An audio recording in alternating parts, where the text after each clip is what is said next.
నువ్వెక్కడ కూర్చున్నావా? ఇదిగో నీ డబ్బులు తీసుకో. అలాగే మీ అమ్మ ఎక్కడుందో చెప్పు. దాంతో మీకేం సంబంధం? మా అమ్మ ఎక్కడుంటే ఏంటి? సంబంధం ఉంది. ఆవిడ కనిపించడం లేదని రిపోర్ట్ రాయించడం జరిగింది. ఇక ఈ విషయంలో ఏదో ఒకటి చేయక తప్పదు. లేదంటే ఆ భీమరావు ఖచ్చితంగా నా దగ్గరికి వస్తాడు. ఇక వాడు నాతో గొడవ పడేలా నేను వాడికి ఎలాంటి అవకాశం ఇవ్వదలుచుకోలేదు. ఒక్కసారి క్షమాపణ చెప్పాడు. ఇక నేను వాడిని ఎప్పుడూ క్షమాపణ చెప్పేవాళ్ళగా చూడాలనుకుంటున్నాను. మీకు తెలియాలి, అలాగే ఆ భీమరావుకి తెలియాలి. నాకు దీనికి ఎలాంటి సంబంధం లేదు. చూడు, నాకు స్పష్టంగా చెప్పు, మీ అమ్మ ఎక్కడుంది? నేను చెప్పను. నువ్విలా మాటను కదా, నాతో రా. నా చేయెదురు. ఇక స్టేషన్కి చేరుకున్న తర్వాతే నువ్వు చెప్తావనుకుంటా. నేను నీకోసం ఆ చిన్న జాతి భీమ్ ఇంకా రమాతో పెట్టుకోవాలనుకోవడం లేదు. పద. నన్ను వదులు. పద. వదిలిపెట్టి నన్ను. నీకే చెప్పేది, వదులు. బుద్ధం శరణం గచ్ఛామి,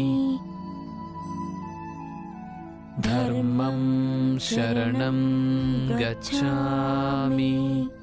ప్రతిసారి ప్రచండదేవ్ గారు ప్రతిసారి ఇలాగే జరుగుతుంది. ఎన్ని ప్రయత్నాలు చేసినా ఏం చేసినా కానీ ఆ భీమరావుని మనందరం ఏం చేయలేకపోతున్నాం.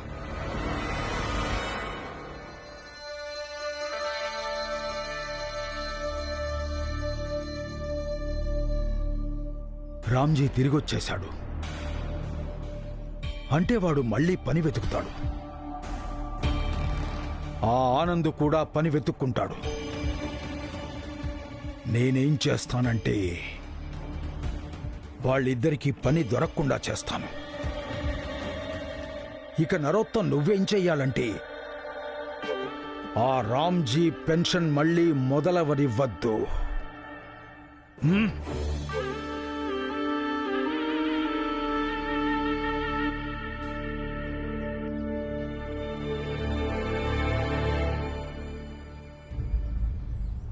ఉత్తరాలకు ఎలాంటి జవాబు రాలేదు. అందుకే నాన్న పెన్షన్ మొదలు పెట్టించడానికి ఇంకేదైనా చేయాల్సి ఉంటుంది.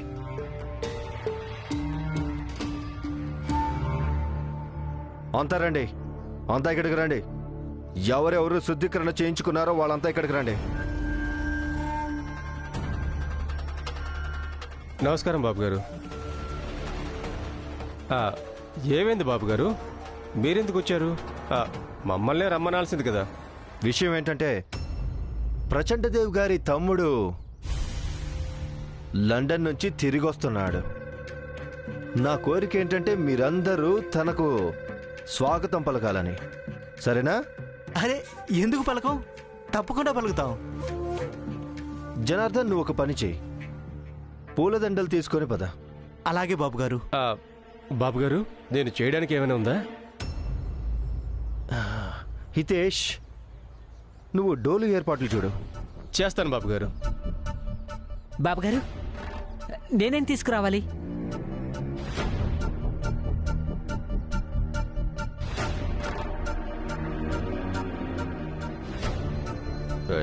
నట్వర్, నువ్వు కేవలం చెప్పులు వేసుకొని రా చాలు. అలాగే బాబుగారు.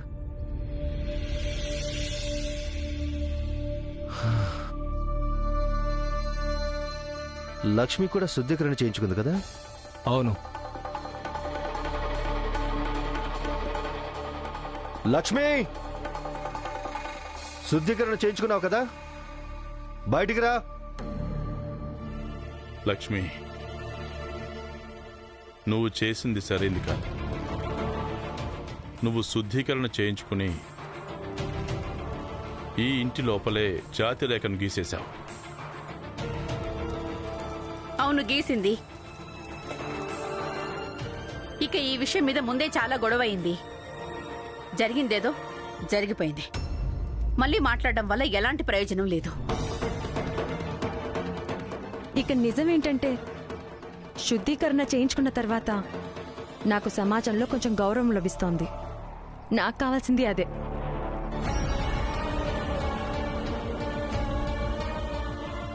లక్ష్మి, నీకు వినిపించడం లేదా? బయటికి రా ఇప్పుడే. నేను వెళ్తున్నా. ప్రచండదేవ్ గారు వచ్చిన సంతోషంలో లడ్డూలు పంచాం. ఇప్పుడు తనకు స్వాగతం కూడా చెప్తాను. అవును లక్ష్మి, వెళ్ళు. నీ జీవితంలో అన్నిటికంటే ముఖ్యమైన పని ఇదే కదా. కానీ గుర్తుపెట్టుకో, నువ్వు దేన్ని గౌరవం అనుకుంటున్నావో అది ఒక కుతంత్రం. బాగా ఆలోచించి చేసిన కుట్ర మన స్తోమతను ఎప్పటికీ పెరగకుండా చేస్తుంది. ఆనంద్, ఈ విషయం తనకి ఇప్పుడు అర్థం కాదు. వెళ్ళు.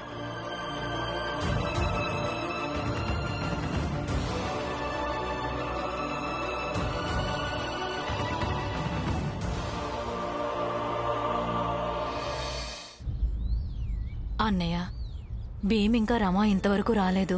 నేను వెళ్ళి చూసొస్తాను. వద్దు మీరా, వాళ్ళిద్దరూ వచ్చేస్తారు. వాళ్ళని వెతకడానికి నువ్వు వెళ్ళకు.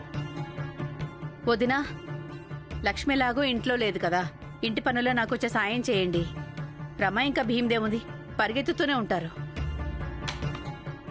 జీజాబాయ్,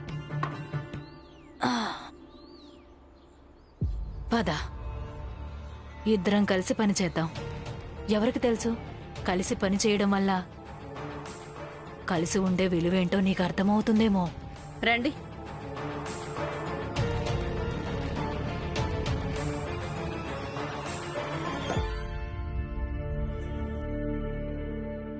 రామ్జీ, ఈరోజు మీరిద్దరూ విశ్రాంతి తీసుకోండి. నేను ఒక్కడిని వెళ్ళి ఏదైనా పని తొక్కుంటాను. పురంజన్ బాబాయ్, ఉండండి, మీతో పాటు నేను కూడా వస్తాను. బాబు, నీ ఆరోగ్యం కూడా బాలేదు. నువ్వు కూడా విశ్రాంతి తీసుకో. నీకు ఆరోగ్యం బాగున్నప్పుడు అప్పుడు వచ్చి నాతో పాటు పని ఎత్తుకోవచ్చు. వద్దు బాబాయ్, నేను కూడా వస్తాను. ఆనంద్, నువ్వు ఇప్పుడే కదా హాస్పిటల్ నుంచి వచ్చావు, విశ్రాంతి తీసుకో.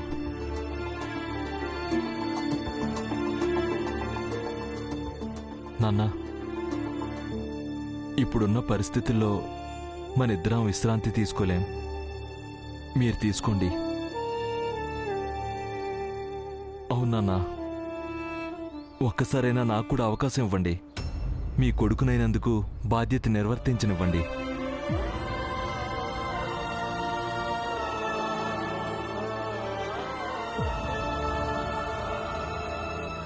మీరు విశ్రాంతి తీసుకోండి నాన్న. పదండి బాబాయ్.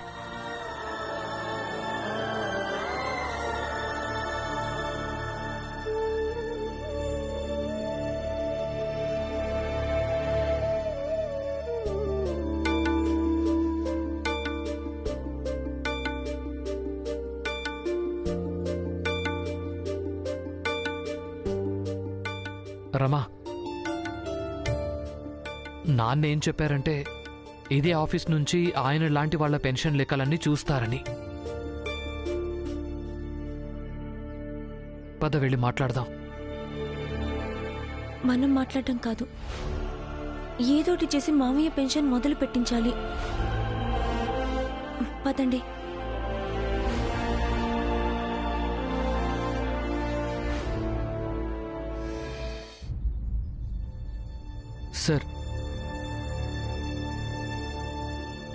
సార్, మీతో కొంచెం పనుంది. ఇక్కడికి ఎవరు వచ్చినా పని కోసమే వస్తారు, సరదా కోసం ఎవరు రారు. సమయం ఉన్నప్పుడు అప్పుడు మాట్లాడదాం. మీరెందుకు ఇలా మాట్లాడుతున్నారు?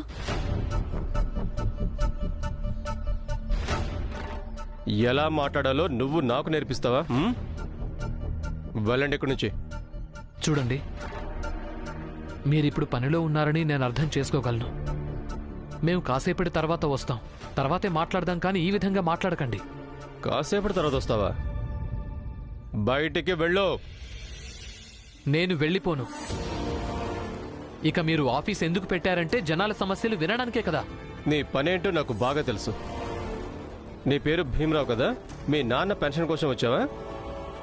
మీ నాన్నే స్వయంగా రాసిచ్చాడు తనకు పెన్షన్ అక్కర్లేదని.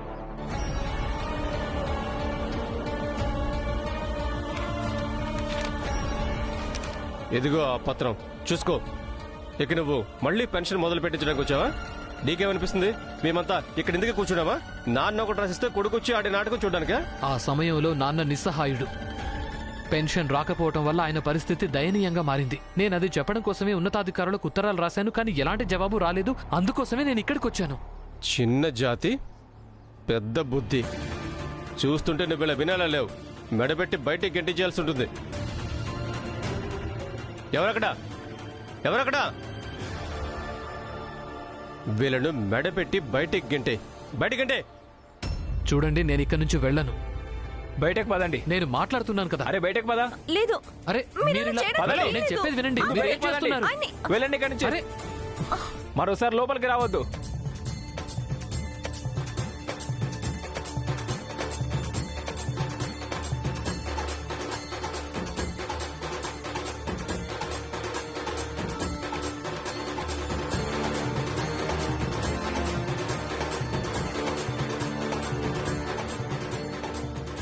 ప్రచండదేవ్ గారి తమ్ముడు లండన్లో చదువుతున్నాడంట.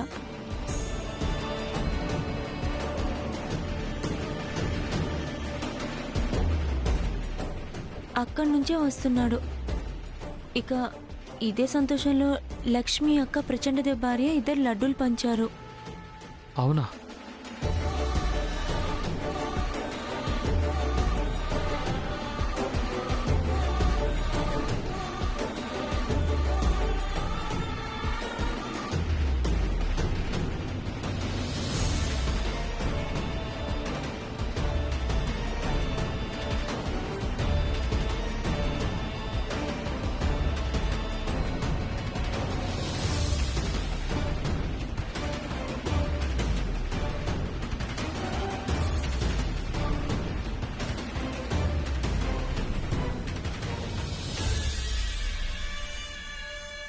భీమరావు,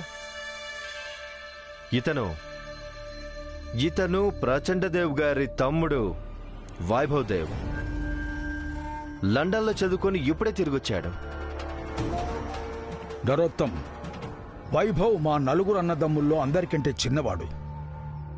మిగిలిన వాళ్ళు లేనేలేరు. అందుకే వైభవ్ను నేను నా కొడుగ్గానే భావిస్తాను. అంటే మా రాబోయే తరాన్ని వీడే చూసుకుంటాడనుకో. భీమరావు, ఏంటి చూస్తున్నావు? నమస్కారం పెట్టు.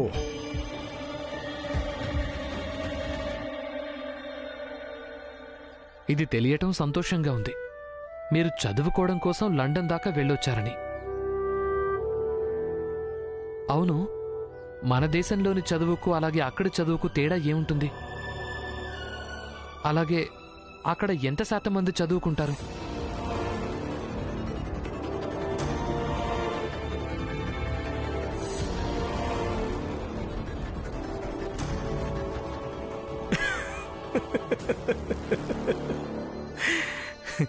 ఏంటి వీడేమైనా పిచ్చోడా?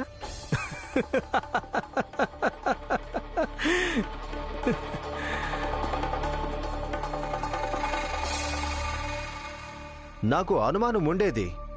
వైభవ్ దేవ్ చిన్న జాతివాడు కదా. లండన్ నుంచి వచ్చిన ఒక వ్యక్తిని మొదటిసారి చూశాడు. అందుకే పిచ్చోడైపోయాడు. వైభవ్, ఈ చిన్న జాతి వ్యక్తి ఎప్పుడూ తన స్తోమతను మించే ఆలోచిస్తాడు. ఇతనిలో ఉన్నటువంటి ఈ విషయమే నాకు బాగా నచ్చుతుంది. నువ్వే చూడు, ఇతను తన తండ్రి యొక్క 2.5 పెన్షన్ రూపాయల కోసం ఈ కార్యాలయంలో నుంచి బయటికి గెంటించుకున్నాడు. ఇక నిన్ను అడుగుతున్నాడు లండన్లో ఎంత శాతం మంది చదువుతారు అని.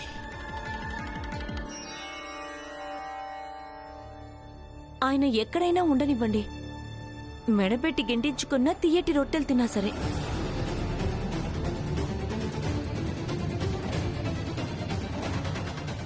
ముందు మీరు వెళ్ళండి. మీ తమ్ముడు వచ్చేశారు కదా, సంతోషాలు జరుపుకోండి.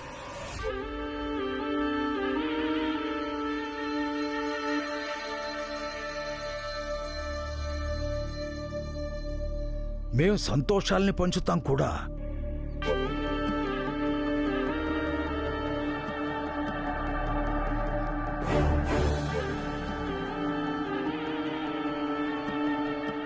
తీసుకో భీమరావు,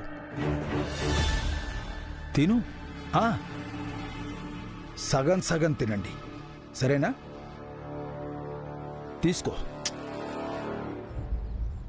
నాకు అక్కర్లేదు. ఇది మిఠాయే కానీ మీరు మనస్ఫూర్తిగా ఇవ్వటం లేదు.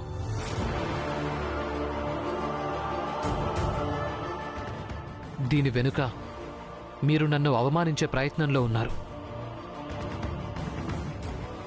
అందుకే ఉండనివ్వండి, నాకీ మిఠాయిలొద్దు. చిన్న జాతి వాడి వయ్యుంటి పెద్ద పెద్ద మాటలు మాట్లాడుతున్నావా? ఇలాంటి మిఠాయి తినడానికి నీకంత తాహతు కూడా లేదు.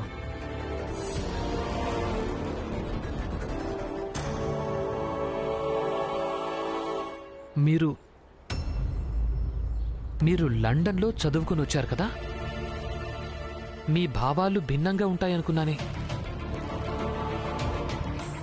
కానీ ఇది వినడం చాలా ఆశ్చర్యంగా ఉంది నాకు. మీరు కూడా ఈ జాతి మతాలు చిన్న పెద్ద భేదం అర్థం చేసుకోవడమే కాదు, నమ్ముతారని.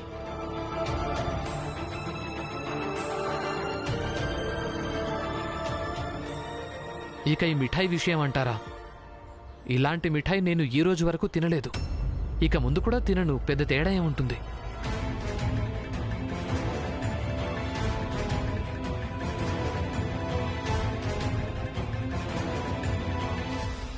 భీమరావ్, మళ్ళీ ఉపన్యాసాలు ఇవ్వడం మొదలుపెట్టావా? ప్రచండదేవ్ గారు, మీరంతా వెళ్ళండి. భీమరావు, కంగారు పడుకు, నేనున్నాను.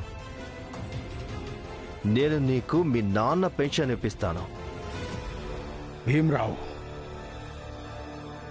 నీకివ్వాల్సిన ఈ మిఠాయి నేను వెనక్కి కూడా తీసుకోలేను.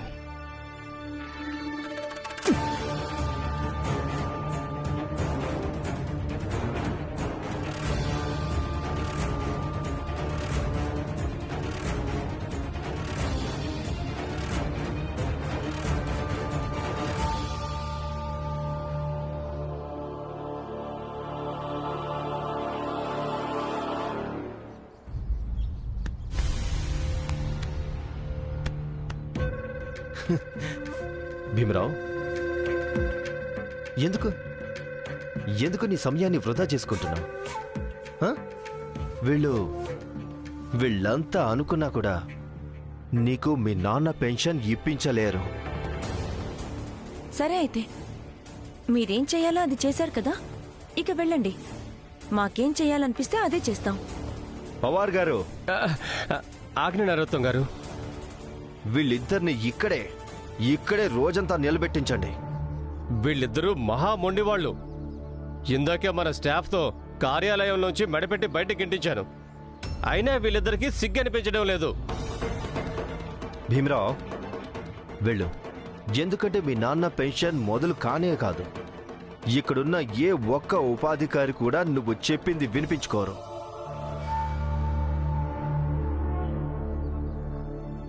నాకేమనిపిస్తోందంటే మీరు చాలాసార్లు ఊరికే చెప్పేస్తూ ఉంటారు.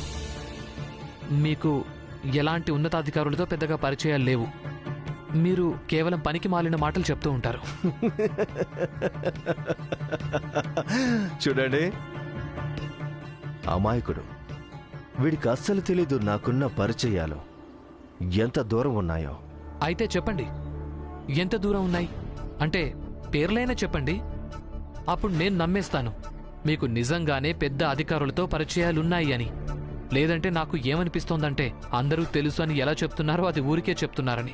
బొంబాయిలోని పెన్షన్ డిపార్ట్మెంట్ లో అందరికంటే ఉన్నతాధికారి క్లైవ్, లక్ష్మీకాంత్ వాగ్లే, ప్రతీక్ షిండే, వీళ్ళకంటే ఈ బొంబాయిలో ఇంకెవరైనా ఉన్నతాధికారులు ఉన్నారా పవార్ గారు? ఈ ముగ్గురే అందరికంటే ఉన్నతాధికారులు. చాలు, వీళ్ళందరి దగ్గరికి కబురు చేరిపోయింది భీమరావు. క్లైవ్, లక్ష్మీకాంత్ వాగ్లే, ఇంకా ప్రతీక్ షిండే. ఇప్పుడు ఈ ముగ్గురు అధికారుల పేర్ల మీదే కంప్లైంట్ని రాసిస్తాను. ఈ ముగ్గురు నరోత్తమ్ జోషి చెప్పటం వల్ల మా నాన్న పెన్షన్ ఆపేశారని, అలాగే నా ఉత్తరాలకు ఎలాంటి జవాబు ఇవ్వలేదని. పవార్ గారు, మీ ద్వారపాలకుడికి చెప్పండి కంప్లైంట్ రిజిస్టర్ తీసుకురమ్మని. నీకు మెదడు గానీ చెడిపోయిందా ఏంటి? లేదు, ఇప్పుడే మెదడు పనిచేయడం మొదలుపెట్టింది. ఇక మా మామయ్యకు పెన్షన్ ఇచ్చేదాకా మేమిక్కడి నుంచి వెళ్లేదే లేదు, తెలిసిందా? లేకపోతే ఆ ముగ్గురు వచ్చి మాతో మాట్లాడాలి. మీతో మాట్లాడడానికి వాళ్ళు ఇక్కడికి వస్తారా? ఇక్కడికి రాకుంటే వాళ్ళు న్యాయస్థానానికైనా రాక తప్పదు కదా. అలాగే మీరు కూడా రావాల్సి ఉంటుంది సాక్ష్యం చెప్పడానికి. మీరు మా నాన్న పెన్షన్ విషయంలో వ్యక్తిగత కక్షను సాధించారు అని. ఇక ఏ ప్రభుత్వ పనిలోనైనా వ్యక్తిగత కక్షను చూపించడం చట్టపరమైన నేరమే కదా.